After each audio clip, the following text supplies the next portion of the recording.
Imaginez-vous être à la Maison Blanche, dans le bureau ovale, face à Donald Trump. Et là, vous êtes en désaccord avec le président des États-Unis. Sur quoi? Sur l'histoire d'un prisonnier. Une nouvelle histoire, Jonathan Pollard. Et là, vous argumentez, vous discutez, et il n'est pas d'accord avec vous. Il dit c'est comme ça, il restera en prison. Et vous dites mais il n'a pas resté en prison, c'est injuste. Et le ton monte, et ça se passe mal. Et à ce moment-là, le président fait sortir tout le monde. Et il se retourne, il enlève son masque, et c'est lui le prisonnier. Qu'est-ce que c'est que cette histoire farfelue? Est-ce que ce serait possible? Est-ce que le président des États-Unis peut se faire passer pour un prisonnier? Est-ce qu'un prisonnier peut être le président des États-Unis? Qu'est-ce que c'est que cette histoire? Alors, c'est ce qu'on va voir dans la paracha de cette semaine. Yehuda fait face à Yosef Hatzadik. Et il lui dit, tu ne prendras pas Binyamin comme prisonnier. Il n'a rien fait, prends-moi à sa place. Et lui dit, non, non, non, vous rentrez chez vous.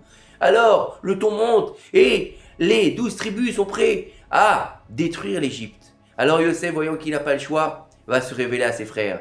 Après qu'il ait fait tout son subterfuge pour voir s'ils avaient regretté sa vente, il voit que maintenant ils sont prêts à donner de leur vie pour sauver Binyamin, pour pas qu'il soit esclave chez Pharaon. Alors il sait qu'ils ont vraiment regretté sa vente. Alors il va faire sortir tout le monde et il va leur dire « Je suis Yosef ».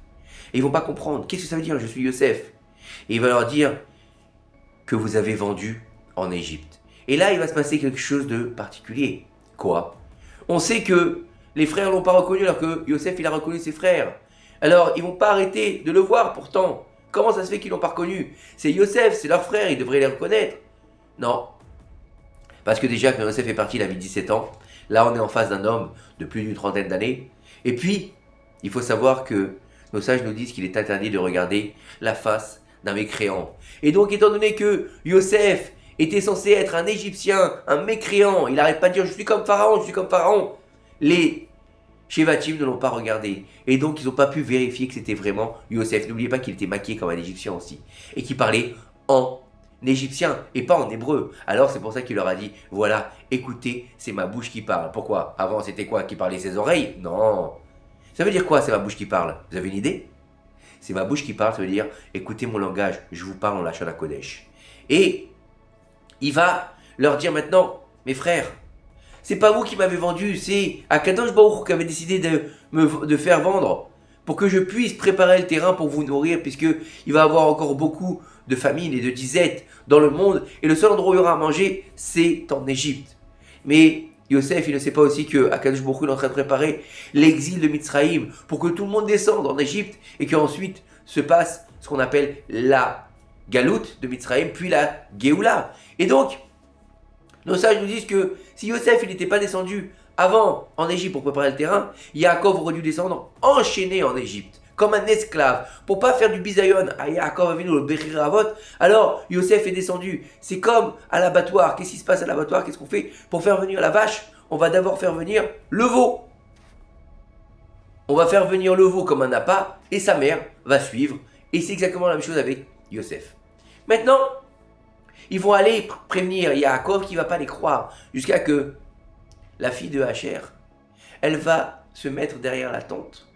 Et là-bas, elle va jouer du violon et elle va dire « Oh Yosef Rai ». Elle va lui chanter une mélodie douce en faisant du violon. Alors il va la bénir. Il lui dira « Ma fille, tu m'as redonné la vie, alors tu vivras éternellement ». Et c'est ce qui s'est passé avec la fille de Hacher, elle a vécu éternellement. Et il faut savoir que ensuite, il va voir ce qui lui a ramené et il va comprendre que Yosef est vivant. Mais il y a un problème. Pourquoi il ne les a pas codés? Parce qu'ils lui ont dit Yosef, il est vivant et il est le maître de l'Égypte. Alors Yaakov Avinu va leur dire mais c'est pas possible. Mon fils ne peut pas être vivant si il est le maître de l'Égypte. Ça veut dire quoi? Et après, on va voir quelque chose de bizarre. Yaakov Avinu descend en Égypte et quand il va voir Yosef, il va lui dire maintenant que j'ai vu ta face, je peux mourir. Ça fait plus de 20 ans qu'il n'a pas vu son fils. Au lieu de lui dire maintenant que j'ai vu que tu es vivant, je vais pouvoir vivre, je vais pouvoir être heureux, je vais pouvoir sortir de ma tristesse dans laquelle j'étais pendant toutes ces années où je pensais que tu étais décédé. Il lui dit maintenant que tu es là, je vois qui tu es, je peux mourir. Ça veut dire quoi? Et quel rapport entre ça et ça? Et nos sages de nous dire que le tzaddik, il n'est pas comme le commun des mortels. Le tzaddik, c'est pas l'importance pour lui que ses enfants soient de bons enfants et qu'ils soient des médecins, des avocats, des gens importants dans la vie, dans le monde. Lui, ce qu'il veut, c'est qu'ils soient toujours dans le chemin de la Torah et des mitzvot. Pour lui, c'est ça qu'il doit laisser. Des enfants qui suivent la Torah. Et si on lui dit que Yosef Hatzadik, il est vivant, mais il est le maître de l'Égypte, pour lui, il n'est pas vivant. Ça veut dire quoi? Étant donné qu'il est le maître de l'Égypte, donc c'est un Égyptien. Donc si c'est un Égyptien, il ne mange pas kasher. Il fait de la avodah zara. Il va avec des femmes interdites. Puisque c'était comme ça qu'on se comportait en Égypte. Donc pour lui, il n'est pas vivant. C'est vrai qu'il respire. Il mange, il boit, il dort, mais il est mort vivant pour Yaakov Avinu. Alors que s'il est dans la Torah, il est vivant. Alors qu'est-ce qui va se passer quand il va voir que il va lui envoyer des agalotes, donc des chars, et qu'il va lui envoyer des foules, ils vont envoyer ensuite du vin vieux. Il va dire maintenant je sais qu'il est vivant. Ça veut dire quoi? Je sais qu'il est resté dans le chemin de la Torah. Il m'a envoyé les chars pour me faire rappeler que, avant que je l'envoie là-bas, on avait révisé ensemble la Egla Haroufa. Donc, je sais qu'il se souvient de la dernière étude qu'on a fait ensemble. Et ensuite, il m'a envoyé pour les graines et le vin pour me dire qu'il continue d'étudier. Et le pilpoul et la Torah du Sod. Donc, ça veut dire qu'il est toujours allié avec... Il a toujours un lien avec Akadosh Baruch Hu et avec la Torah d'Israël. Il n'a pas renié sa foi. Il est resté un Ben Israël, malgré le fait qu'il ait grandi, ou qu'il ait continué à grandir, bien sûr, en Égypte. Et c'est pour ça que quand il va arriver, la première chose qu'il fait, au lieu de lui dire « Je suis content de te voir, ça va mon fils, ah, ça fait longtemps, viens que je t'embrasse », il va dire « Maintenant que je te vois, je meurs, je peux mourir ». Ça veut dire quoi? Maintenant que j'ai vu sur ton visage que tu avais toujours le Tselem Elohim, maintenant que j'ai vu que tu avais toujours le Tzadik sur le front qui brillait, et que tu n'as pas fauté, ni tu es tombé dans la faute avec la femme de Potiphar, ni tu n'as pas été dans les endroits impurs, ni tu as mangé taref, ni tu t'es comporté comme un Égyptien, alors maintenant que je sais que tu es vivant, je peux être tranquille.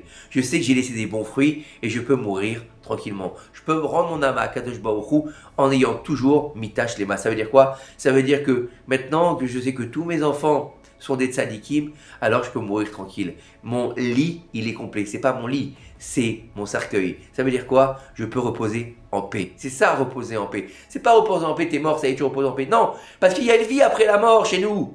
Et si on laisse des mécréants, malheureusement, on n'aura pas de repos. C'est pour ça qu'ils pourront nous ouvrir le livre des vivants et le livre des morts, pour vérifier si l'homme a laissé des bons fruits ou pas.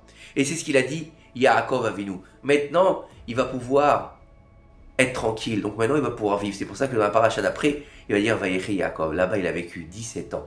17 ans où il sait que son fils, il est resté dans le voie de la Torah. Il sait que tous ses enfants, c'est des tzadikim. Maintenant, il va pouvoir préparer son olam haba. Il va pouvoir vivre même dans le Olam Haba pendant 17 ans. Même s'il est encore vivant, puisque c'est ça le but, c'est pas le monde futur, c'est le monde présent dans le monde de la matérialité. Il va réussir à vivre dans la spiritualité, dans le monde du matériel. Et donc, on voit que Yaakov Avinu, il nous donne une clé particulière. C'est-à-dire que le plus important pour un juif, c'est bien sûr d'éduquer ses enfants, de lui donner un métier et de lui apprendre la vie, mais aussi de lui faire comprendre et lui montrer l'importance du chemin et de la voie de la Torah, des mitzvot et des maasim tovim. Que quelque part le Torah nous aide à faire bénir le Mashiach, Bimera Benou, Amen Kene Ratzon. Shabbat Shalom.